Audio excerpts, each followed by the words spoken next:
저는 옛날부터 그런 주장을 해왔는데 대통령 후보로 나오는 사람들은 중립적인 기관에 가가지고 정신감정도 받고 건강 검진도 받아가지고 그걸 공개해야 된다고 생각해요. 예. 저는 사실 이런 겁니다. 우리가 지금까지는 굉장히 선거를 간단한 기준에 의해서 치러왔던 것 같아요. 예를 들어 박근혜 대통령은 가족이 없기 때문에 측근 비리에 자유로울 것이다. 그렇게 생각했었는데 역시나 사람은 외로운 존재이기 때문에 가족이 없다 해도 누군가를 드리는구나.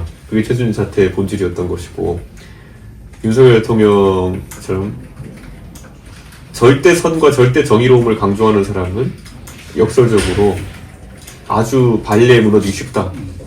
네. 저는 그런 것들을 이제 국민들이 평가 기준에 놓을 것이다. 저는 그렇게 봅니다. 이번에 트럼프가 이기고 나서 미국에서 보도 나온 걸 보면 깜짝 놀란 게 있는데 한국에서 배웠다는 식이야. 뭐냐면 이 백인 남자한테 집중하는 트럼프의 전략이 성공했는데 한국에서도 그런 비슷한 걸 했다고 하는데 그 바로 이준석 대표의 말하자면은 뭐 여가부 폐지라든지 그 극단적인 페미니스트에 대한 대응이 이제 또 세대 포위론으로 이렇게 확장이 되고 한 걸 카피한 것 같더라고. 그 봤죠? 그런 기사 봤죠? 예, 봤습니다. 근데 이거는 이게 아까 제가 말했던 것처럼 종북의 허상을 쫓는 것이 아주 지금 시대착오적인 것처럼, 왜냐하면 실제하는 종북의 위협은 많이 줄어들고 있는데 이제 아무데나가 종북을 갖다 붙이기 시작하면은 휴지 조각이 되는 거지, 종북이라는 그 개념 자체가. 그래서 저는 한국의 민주화 운동 세력도 똑같은 사고를 치고 있는 것이, 그들은 평생 이제 선악의 대립에서 살아왔던 거죠. 독재를 하는 세력은 악이요, 우리는 선이다. 솔직히 말하면 그 큰 세력을 선이라고 포장하기에는 낑겨 들어간 사람도 있는 거거든요. 본인이 대단한 선은 아니지만은. 그 가서 뭐 재벌집을 털고 무슨 방어를 하고 이런 사람들도 이제 선이라고 포장되어 있는 거 아닙니까, 거기서. 근데 저는 그게 단순히 이제 그 구도 넘어서가지고 너무 넓게 걔네도 확장시킨 겁니다. 그래가지고 선악을 찾다 보니까 페미니즘과 그러면 그에 동의하지 않는 사람들을, 그러니까 A와 B로 나누거나 A와 A-로 나누는 정도가 아니라 선과 악으로 나눠버린 겁니다. 페미니즘이 선이다. 그러다 보니까 페미니즘이 선이다로 가려고 하니까 거기서 절대 악을 만들어야 되는, 그러면 범죄를 끌어들이는 겁니다, 계속. 예. 어디서 길거리에 사람이 죽었다 그러면은 이거를 아이고 치안이 안 좋네 이렇게 받아들이는 게 아니라 여자라서 죽었다로 치환해버리는 겁니다. 그래서 선악으로 만들어버리는 게 이제 문제인 건데, 저는 그 오류에는 굉장히 지성인들 같은 경우에는 반감을 가질 수밖에 없는 거거든요. 이게 원래 미국에서도 보면 이런 거잖아요. 미국의 인종차별은 우리나라의 젠더 갈등과는 차원이 다른 실존하는 그런 갈등이었거든요.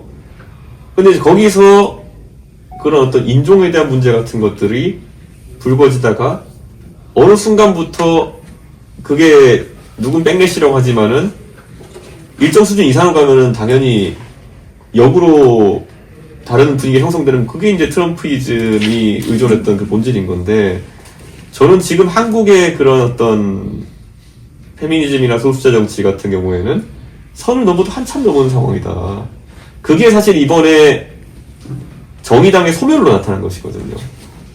정의당이 얘기하는 원래 노동이나 인권의 가치라고 하는 것은 소멸될 수가 없는 주제였는데, 왜냐하면 노동이나 인권에 대한 것들은, 인권에 대한 부분 솔직히 과하기가 힘든 주제거든요. 그런데 페미니즘에 대한 것은 어느 순간부터 오히려 여성 우월주의나 이런 걸 보면서 과하다는 평가가 나올 수밖에 없는 지점으로 가게 되는 거니까, 저는 앞으로 대한민국에서도 그런 지점들이 나올 것이다. 예. 그러니까 트럼프가 이긴 그 이유는 몇 가지에 집중을 해가지고, 그러니까 인플레를 과장하고, 그 다음에 이미그레이션 그것도 과장하고, 해서 이겼는데 말하자면 실생활에 딱 그 밀착하는 공약을 네. 걸었는데 이제 우리 다음 대선도 선악이라든지 뭐 이념이라든지 이런 큰 담론 말고 구체적인 우리 많은 사람들이 피부에 와닿는 걸 가지고 승부가 갈리는 그런 선거판이 되지 않을까요? 그게 이제 젊은 세대가 좀 바뀌었다는 게요. 이제 이 10년 전쯤에 보면은 미국 정치권도 그때 버니 샌더스라는 사람이 나와가지고 그 사람이 했던 주장이 뭡니까? 그 사람이 올라탔던 주장이 1대 99의 대결이었다는 거죠. 근데 이 사람이 이번에 해리스 캠페인을 보고 뭐라 그럽니까? 노동자를 위한 민주당은 사라지고 소수자 정치만 남았다라고 통렬하게 이제 해리스를 비판했거든요. 근데 그 진단이 아주 맞는 거죠. 그래서 저는 버니 샌더스도 이제 그분에 대해서 저는 그 주장은 맞지만 또 한 분 지적하고 싶은 게 그렇다고 버니 샌더스가 했던 주장이 지금 미국 민주당에 다시 나왔을 때 인기가 있을 것이냐. 그때 주장이 뭐였습니까? 1대 99 아니었습니까? 그러니까 1%의 부유한 월가의 사람들이 99를 착취하니까 저 사람들을 타박해가지고 보편적 복지를 이뤄내야 된다라는 거였거든요. 근데 이게 있는 겁니다. 한국에 최근에 비슷하게 무슨 상황이 있었냐면요. 민주당의 정책위 의장을 하고 있는 진성준 의원이 이제 강하게 밀어붙였던 것이 금투세 논쟁 아닙니까? 근데 금투세 논쟁을 하면서 진성준 의원이 끝까지 이해 못하고 항변했던 게 뭐냐면은 아니 이거는 주식해가지고 1년에 5천만 원 이상 버는 사람이 대한민국 1%나 되겠느냐. 그러면 이거는 그 5천만 원 이상 버는 사람들에게 과세해가지고 나머지한테 혜택이 되는 일인데 왜 젊은 세대가 반대하느냐. 이제 젊은 세대는 그런 단순히 갈라가지고 가진 자를 뺏어가지고 그 덜 가진 자에게 배분한다 논리에 안 움직인다는 거죠. 왜냐?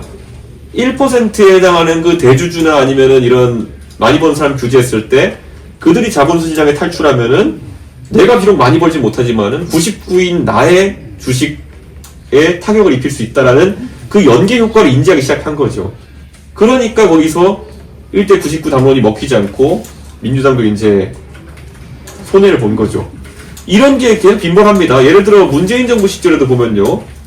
집을 가진 자와 세입자 간의 이런 대립을 추구했으나 가진 자에게 집을 여러 채 가진 자에게 세금을 때렸더니만은 내 전월세가 오르는 경험을 해본 거죠. 그러니까 저는 이게 지금 젊은 세대에게는 굉장한 그 판단의 기준이 된 거죠. 이제 민주당이 예를 들어 25만 원 준다 해가지고 그렇게까지 반응하지 않습니다, 사람들이. 왜냐? 그때 코로나 때 겪어봤던 것이 그때 뭐 25만 원 받았습니까? 100만 원씩 받아봤잖아요.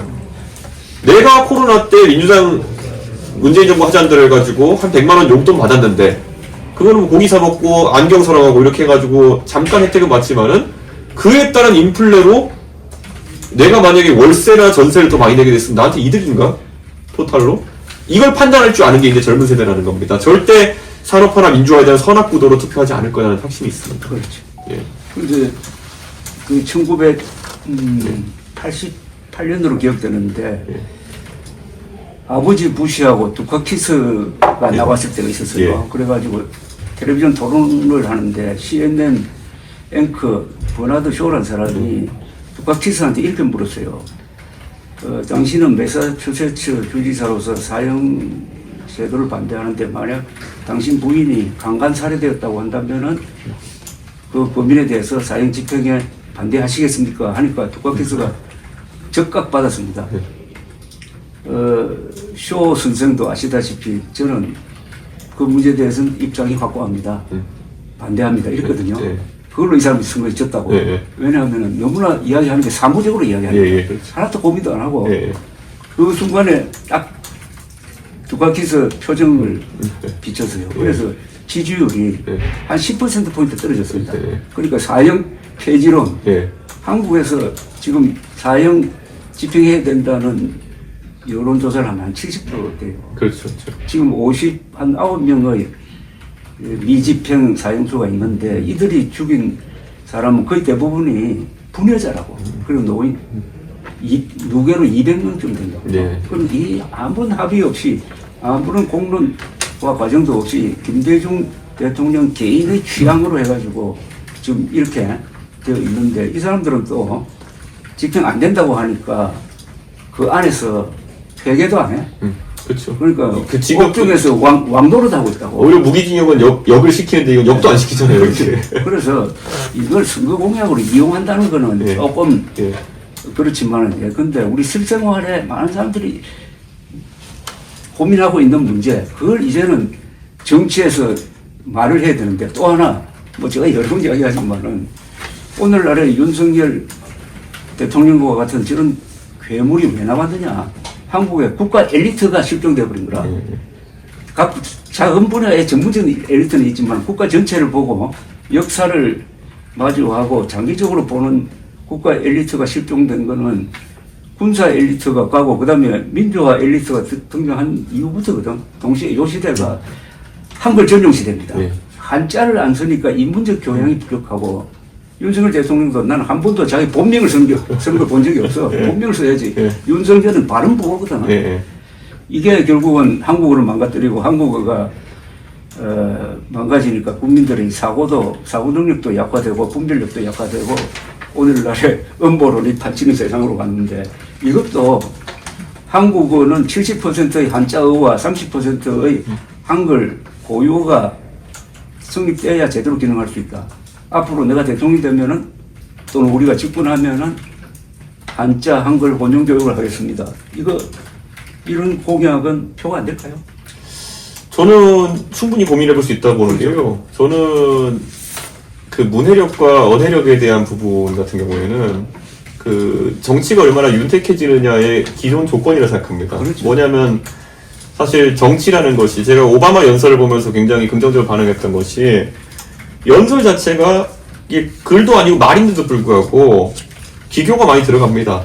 그래서 상당한 수준의 도치도 들어가고, 그 다음에 뭐 논리 구조가 기승전결이 뭐 있고 이게 있는데, 이거를 한국에서 비슷하게 하면은, 제가 몇 번 이제 그 전당대 때 연설 때 시도해보고 이러면요, 이 세대별로 차이가 많이 납니다, 반응이. 예. 그래가지고 뭐 좀 나이가 있으신 분들은 시원하게 얘기해라. 이렇게 얘기합니다. 시원하다는 말이 좋아하지. 예. 시원하다는 말이 저는 이제 굉장히 가장 저한테 꾸준히 기대하는 게 뭐냐면은, 이재명 욕박아라 뭐 이런 거거든요. 그렇죠. 예.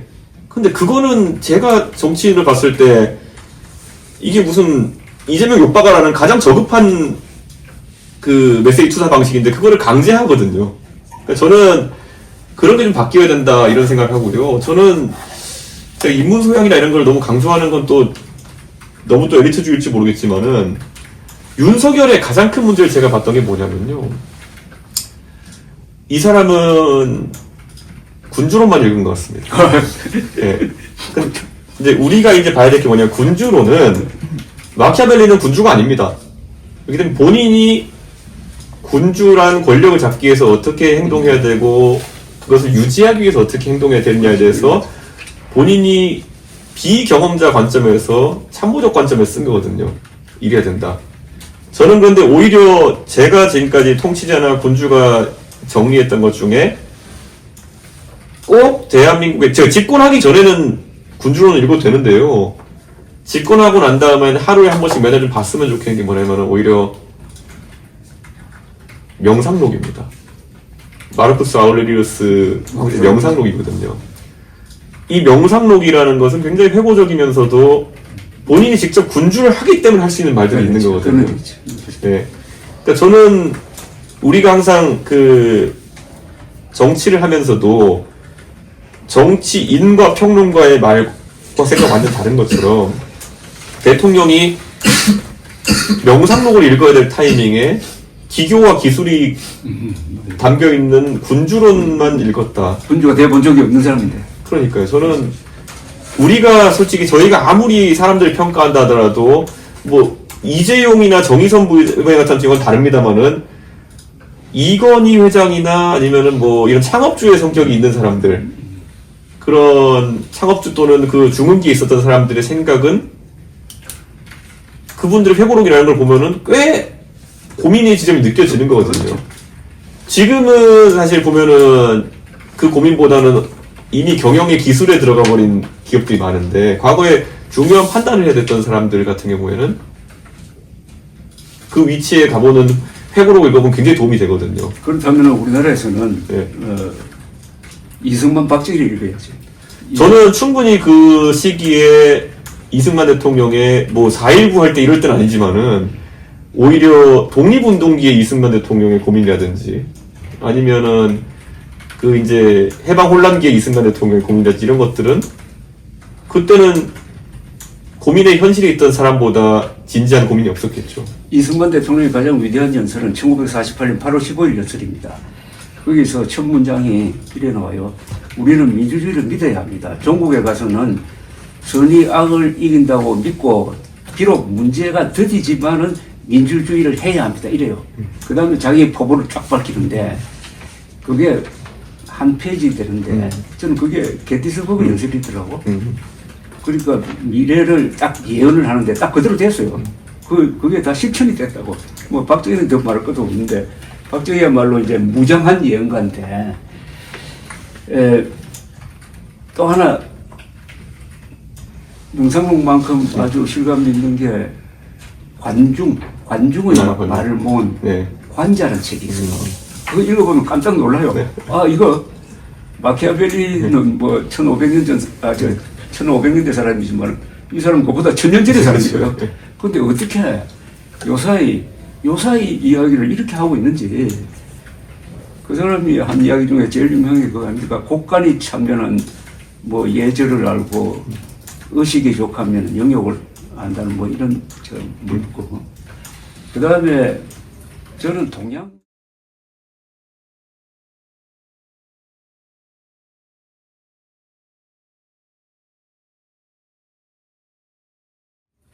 동양에서 나온 말 중에 최고의 말은 실사구시라고 생각합니다. 실사구시, 이것도 한자로 써야 되는데, 네. 현실과 사실에 기초해가지고 옳은 방향을 찾는다는 거 아닙니까? 현실과 사실. 그렇죠. 현실과 사실에 딱 기초하면은 크게 안 틀리거든. 그래서 저는 지금 이번 사태에서 우리가 어떻게 보면 이 합의를 해야 될 게 이 대통령 진짜는 위험하다. 네. 특히 과거에는 위대한 대통령이 나와서 역사를 바꿀 수 있었지만 지금은 역사를 바꾸는 사람은 보통 사람들이지 대통령이 아니고 사고 안 치는 걸 안 치도록 막는 제도가 필요한 것 같아요. 그렇죠. 그러면은 역시 외곽제로 가야 되는 것 아니냐. 저는 권력 견제와 균형에 있어가지고 이번에 아까 제가 지적했던 것처럼 이번에 계엄 선포에 관한 결정 과정. 그 결정 과정은 완전히 손질을 해야 될 것 같고요. 그렇죠. 저는 외적의 침입이 있는 경우가 아니라면은 저는 계엄을 선포해야 될 가능성이 이제 대한민국에 있느냐라는 생각을 하게 됐고, 또 한편으로는 우리가 대만의 5권 분립을 이제 들여다봐야 될 때가 됐다. 3권 분립에 넘어가서 5권. 검찰 감찰권과 그리고 교육 학습권을 분리해야 되는 거 아닌가. 이 검찰 감찰권은 아까 말했던 것처럼 수사기관을 장악해서 그 사람 잡아놓는 걸로 통치하려고 하는 사람을 없애기 위함이요. 두 번째, 교육 학습권 같은 경우에는 의대 증원 같은 이런 희한한 사고를 터뜨리지 않기 위해 가지고 권력이 이걸 수단으로 쓰는 것을 막기 위해 가지고 5권 분립이 필요한 것이 아닌가라는 생각을 냉정하게 합니다. 저는 윤석열 대통령은 본인이 갖고 있는 권력에 대해서 너무 과대평가를 하고 과신했던 것 같아요. 애초에 군 통수권이라는 것도 이게 얼마나 당황스러운 거냐면은 보수가 신주단지처럼 이제 했던 게 전자권에 대한 부분인데요. 그렇죠. 예, 이게 사실 이번에 계엄령이 발동될 수 있던 거는 평시 전자권이 있기 때문인데 이게 어떤 의미에서는 굉장히 이제 위험한 권한이구나라는 걸 또 이제 국민들이 깨달았던 건, 당연히 주권 국가로서 가지고 있어야 될 권한인데 이런 어떤 계엄이나 쿠데타에 대한 제도적 보완이 없이는 잘못 쓰일 수도 있구나라는 것을 이번에 굉장히 깨달았습니다, 저는. 근데 이번에 나는 이게 어떤 일에 있어서 이게 상징성이라는 게 중요하다고 느꼈어요. 예. 지금 콤비가 윤석열, 김용현 콤비잖아요. 예, 그죠? 예. 일을 낸 사람이, 이 두 사람이 한 게 청와대 이전 강행이잖아요. 네, 그렇죠. 청와대 이전 할 때 청와대는 제왕적 권력의 상징이었다. 예. 라고 딱 하고 나왔다고. 근데 가만 보면은 윤석열 대통령은 여기 임금왕자 써가지고 나온 사람이잖아요. 그렇죠. 자기가 왕인데. 예. 그래서 마지막에 계엄령 선포하는 그 의식 구조를 보니까 자기는 헌법 위에 있다. 네. 완전히 왕이던데. 그 그렇죠. 사고방식이. 그렇죠. 그렇다면은 이 왕정이 아주 타도 안 된 공화국인데 어떻게 이런 사람이 나왔느냐. 그러니까 왕은 왕이로되 보통 왕은 너그러운 사람이고 네. 그런 사람인데 이 사람은 이번에 계엄 선포문을 내가 읽어가지고 여기 분석을 해봤어요. 그러니까 거짓, 과장, 왜곡이 20건이에요. 그렇죠. 그 짧은 문장이 충동적이고 격동적이고 우리나라 그렇죠. 역대 공문서 중에 최악입니다. 그렇죠. 최악의 공문서인데 물론 사실과는 틀리고 그러니까 마음이 가난한 왕이야. 그렇죠. 그럼 마음이 가난한 왕이 왜 이렇게 나왔느냐. 나는 첫째 윤석열 대통령을 만들어낸 이 서울법대 교육에 문제가 있다고 생각합니다. 나는 법률기술자라는 말을 만들어낸 사람인데 법률기술자를 만들 때 그때 생각했던 사람이 윤석열이라고. 그때 적폐 수사할 때. 왜 법률기술자가 만들어지느냐. 법대 교육에 보면은 중점을 안 두는 게 세 개가 있어요. 법철학, 네. 법제사, 국제법을 제대로 안 가르친다고. 그리고 완전히 기능적인 걸 만들어내고 만들어내서 이 사람은 소년급제한 사람은 알지만 소년급제하면 그 뒤에는 책임을 시간이 없는 거지. 그러다가 이런 일을 하게 됐는데 그 다음에 우리 이 대표가 지적했던 파락군, 파락군 출신하고 서울법대 출신이 국민의힘을 지금 잡고 있는 거죠. 그렇죠. 사실상 그렇게 돌아가요. 그 정치 문화를 어떻게 이번 사태를 계기로 해서 바꿀 수 있느냐. 그건 무슨 방법이 있을까요? 저는 바꾸는 방법보다도 저는 한 번쯤은 그 유권자의 의식 자체가 싹 바뀔 필요가 있다. 예, 유권자 의식 자체가 이게 제일 어려운 건데, 국가와 정치권의 역할에 대해서도 한번 잘 규정해 볼 필요가 있는 게, 우리나라는 아까 관료주의와 더불어 가지고 나라님이 많은 우리 문제를 해결해 줄 것을 기대하는 문화가 아직 존재하고 있어요. 그래서 그 나라님을 뽑는 권한을 놓지 않으려고 하고 그게 대통령 문제가 유지되는 이유고요. 우리는 선출된 왕을 계속 뽑고 있는 겁니다. 뽑히고 나면 뭐 보수 세력은 특히 무지성적으로 이제 그 왕을 중심으로 대동단결하고. 그래서 저는 이 구조 자체가 깨지려면은 이 반인 반신의 위치에서 끌어내리는 작업이 시스템적으로 있어야 되는 거고요. 아까 말했던 오권 분립이나 이렇게 좀 권력 분산시키는 방법으로. 두 번째로는 저는 이 사람에 대한 절대자적 기대를 유권자에 내려놔야 되는 겁니다. 네. 이 우리 민주주의 사회에서 지도자를 뽑는다는 것이 이 사람이 전지전능해서 나의 모든 삶의 문제를 한방 해결해 줄 수 있을 거라는 기대 자체가 있으면은 맹목적인 추정과 그다음에 그 잘못했을 때 아주 극하게 식어버리는 이 탄핵까지 가는 일이 계속 반복되는 겁니다.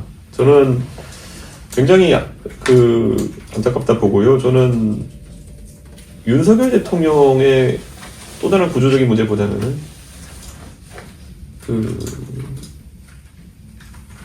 이 안에서 제가 거부권을 쓰기 시작할 때 경고했던 게 뭐냐면요. 이 사람이 거부권을 쓰기 시작하는 이상 이 사람은 민주당이 하려는 것을 막아세울 수는 있지만 내가 하고 싶은 것은 아무것도 못하는 함정에 들어가는 것인데 그거를 인지하고 있는지 모르겠다. 근데 이게 정말 삶의 자세가 엉터리인 게 내가 하고 싶은 것을 하기 위해서 남이 조금 이득 보는 걸 용납할 수 있어야 되는 게 그 정치의 묘인데 남이 잘 되는 거를 못 보게 하니까 못 보려고 내가 할 수 있는 길을 다 막아버리는 이런 정치를 했다는 게 믿기지 않고 제가 명상록을 꼭 계속 강조했던 게 뭐냐면 저는 영어로 그때 저희 학교에서 다 거의 수업 때 계속 읽으라고 해가지고 거의 그때 딸딸 외웠는데 한국어로 번역을 어떻게 했는지 모르겠지만 명상록에서 보면은 구절 중에 그런 게 있어요. 남을 미워할 만큼 그렇게 시간이 많냐. 정확히 문장이 아주 이제 한국어로 어떻게 번역된지 모르겠는데, 예, 이게 왕을 해보니까 느끼는 거죠. 마르쿠스 아우렐리우스가 5현제 중에 한 사람인데, 5명의 현명 황제 중에 한 사람인데, 마지막이죠. 근데 이 오현재가 이 나라를 잘 통치했던 사람이 뒤에 남기고 싶었던 말이 뭐냐면은 야 이거 왕 해보니까 진짜 바쁘고 내가 나라를 이끈 데 있어가지고 할 일이 많아 죽겠는데 남을 미워할 정도로 시간이 한가하냐. 그 말 안에 많은 게 들어있다는 건데 윤석열이라는 사람은 남을 미워하는 거에 모든 시간을 투자했던 사람이다. 그리고 아까 이 대표 이야기 들으면 좀 걱정되는 게 우리나라 이제 군대를 숙청한다고 하는데 네. 이번에 이 사태에서 우리 군대가 한 걸 보면은 총 한 방 안 쐈다고요? 네. 총 한 방 안 쐈죠. 그 다음에 누구 한 사람 끌고 간 게 없어요. 그리고 때린 것도 없어요. 네. 오히려 얻어 빠졌을 거예요. 네. 그리고 이 대표한테 어느 경찰관이 혼나대. 네. 뭐 이런 거 보면은 여기에 내란의 구성 요건은 이제 국헌 문화를 위한 폭동인데 네. 폭동, 내란, 그리고 실제로 일어났던 상황이 괴리가 있어요. 그러니까 상당히 내란죄란 이 프레임으로 막 몰아붙이는데 여기에는 자제가 있어야 됩니다. 자중자애해야 돼. 국군이라고 국군 무장한 집단입니다. 국군을 너무 코너로 몰면은 득될 게 하나도 없어요. 그리고 처벌이 가능한, 내가 보면 처벌이 가능한 사람이 몇 사람입니까? 윤석열, 김용현 빼고 누가 있느냐 하는 생각이 난 들어요. 그리고 딱 계엄 해제 결의를 하니까 윤석열조차도 거기에 한마디 분소리 안 하고 다 취소시켜버렸다고. 이걸 전체적으로 봐야지. 지금 좋은 기회다 해가지고 국군을 숙청하려는데 숙청하려면 과거에 김영삼 대통령이 했던 식으로 하나회, 사절직으로서 하나회를 숙청하는 건 몰라도 지금 국군 안에 그런 게 없다고. 그래서 국군은 보존을. 그리고 지금 당장 북한군이 쳐내려오면은 국군 수뇌부가 지금 숙대밭이 됐는데 어떻게 대응을 하냐 말이에요. 그러니까 평상시에 정치가 하는 게 국군을 뒷받침하는 거거든요. 국군. 그래서 이런 이야기는 국민의힘은 입이 10개라도 이야기 못하고 지금 민주당은 뭐 자기 하고 싶은 대로 하지만은 이거는 이 대목은 이준석 대표의 몫이 아닌가 하는 그런 생각이 듭니다. 저는 이번에 그래서 아마 민주당이 아마 이제 이 모든 강풍이 끝나고 실제적으로 뭔가 제도를 바꾸자는 얘기가 나올 때 군 조직의 축소를 엄청 얘기할 것 같거든요. 근데 저는 그 과정에서 우리가 예전에 이제 기무사가 이제 계속 이름 바뀌어가지고 뭐 옛날 보안사에서 기무사 했다 이제 지금 방첩사령부로 이제 된 것처럼 이름을 바꾸는 정도의 그런 변화가 될 것이냐 아니면은 완전히 체제를 바꿔버릴 것이냐에 대해 가지고 이제 지켜봐야 되는데 저는 민주당 입장에서는 사실 윤석열 정부를 겪으면서 윤석열 대통령이 치위 세력이라고 생각했던 검, 군, 경에 대해 가지고 그 조직을 바꾸는 것보다도 그 수뇌부를 바꾸려는 노력을 굉장히 세게 할 겁니다. 저는 그래서 그것이 사람을 바꾸는 것이냐 아니면은 조직을 엎어버리는 것이냐에 따라서 저도 대응을 다르게 할 텐데요. 저는 이번에 솔직히 군이 스스로도 이제 그 특전 사령관하고 여단장 나와가지고 얘기하는 거 보면은 자기들 옛날에 공수부대 이미지를 탈피하려고 얼마나 노력했는데 그렇죠. 여기서 사실 5.18 때 자기들이 주도 부대였던 것처럼 구조부대였기 때문에 이제 굉장히 이거를 탈피하려고 45년 가까이 노력해왔는데 물거품이 됐다라고 자책하는 모습을 봤는데요. 저는 이번에 특전사 같은 경우에는 우리가 세밀하게 살펴봐야 될 것 같습니다. 왜냐면 지금 특전사령관이랑 여단장이랑 다 이렇게 말이 지금 하나씩 질문이 나오고 있는데 실제로 윤석열이라는 사람이 계속 의원들 잡아 넣어라 이렇게 했는데 움직이지 않은 거면은 저는 그건 그거대로 평가해야 된다고 저는 봅니다. 저는 실제로 그 실제 상황이지. 그러니까 저는 뭐 사실 그 국회 안에서 당직자나 이 보좌진들이 막은 것도 있지만은 우리나라의 특수부대인데 진짜 제압할 의도가 있었으면 5분 만에 했을 거라 보거든요. 그러니까 저는 그 과정에서 있었던 것들은 아주 우리가 면밀하게 판단해서 그런 그 군에 대한 처리를 해야 될 걸로 보이고 제가 이제 저도 참 난감한 게 제가 그때 12시 50분에 제가 그 국회 산문 앞에 도착했습니다. 그래서 제가 알기로는 1시 4분인가에 이제 그 계엄 해제안이 통과됐거든요. 그래서 제가 1시 51분까지 그 문 앞에 붙잡혀 있었습니다. 그리고 그 다음에 이제 국회에 들어갔는데, 우리 본회장 들어갔는데, 그때는 끝났죠. 네, 끝나고, 표결 끝나고 들어갔는데, 그때도 이제 그 다음에 비상대기 했고, 근데 제 앞에 이제 막은 분이 여성분인데, 이제 60의 기동대장인데, 경찰에. 어제 이제 특수본에서, 국수본이구나. 국수본에서 이분을 수사한 것 같아요. 그래가지고 뭐 참고인이겠지만은, 불러다가 어떻게 된 거냐. 왜 이준석을 막았냐. 저도 그 당시에는 굉장히 화가 나고 들어가야 되는데 왜 여기 그 실무자급에서 왜 이걸 박아 세우느냐. 상급자 데려와라 뭐 이렇게 막 했는데 이게 오히려 그런 실무자세 기동대장이면 경정이고 여기까지 치죄를 하는 것이 앞으로 공직사회를 경직시킬 수 있겠구나 생각 때문에 저는 좀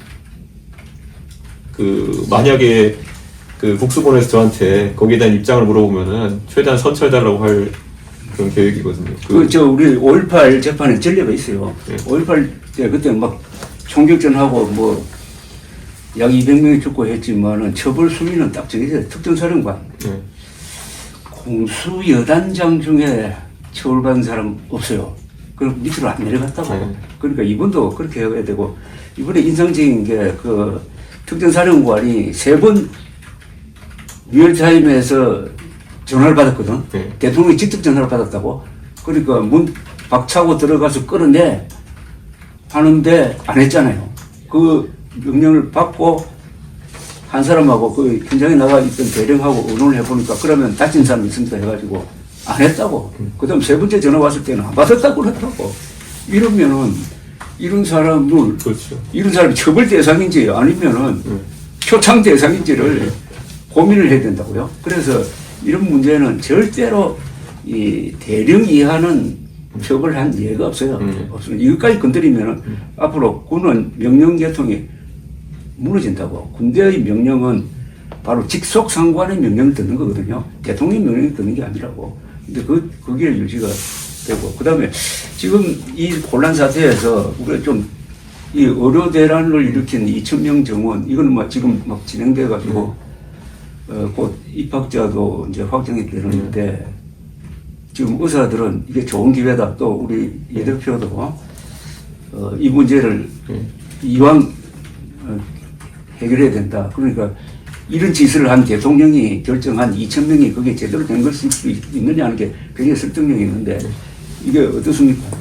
12월 말부터 이제 정시 모집을 이제 들어가니까요. 그 전까지 대학에서 어쨌든 결론을 내리면 됩니다. 이게 꼭 정시나 이렇게 수시 인원을 공고한 대로 뽑을 필요 없습니다. 네, 실제로 대학교의 일부 전형을 보면은 예를 들어 카이스트 같은 데 보면은 과거에 뭐 이런 일부 뭐 정원의 정원이나 이런 거 뽑을 때 그 공지한 인원보다 적게 뽑는 경우가 비일비재합니다. 예. 그렇기 때문에 지금은 특수한 상황 속에서 의대 지금 이제 이 증원에서 물론 수험생분들 입장에서는 이거 될 줄 알고 지금 정시에 이렇게 많이 뽑을 줄 알고 했는데 갑자기 뚫리면 어떡하냐 이렇게 하겠지만은 이 상황이 장기화되면은 뽑아도 내년 1학년 수업이 진행이 안 됩니다. 그렇죠. 네. 그렇기 때문에 이거는 조금은 그 대학들이 생각을 잘해야 되는 게 아니 대한민국의 지금 의과 교육이라는 것이 대책 없이 늘려가지고 카데바도 없어가지고 지금 재활용해가지고 수업해야 된다 그러면은 그를 통해 나온 의료인이 라이선스만 들고 있으면 뭐합니까? 제대로 된 의대 교육을 받고 그거로 국민 생명과 건강을 책임져야 되는 것인데 이렇게 해가지고 뭐 사실 우리가 뭐 양산한다 해가지고 의료 서비스의 품질이 좋아진다 보는 것도 이상하고 저는 그거는 단순히 수험생의 입장이나 학부모 입장에서 볼 것이 아니라 좀 더 심각하게 봐야 된다고 봅니다. 그러고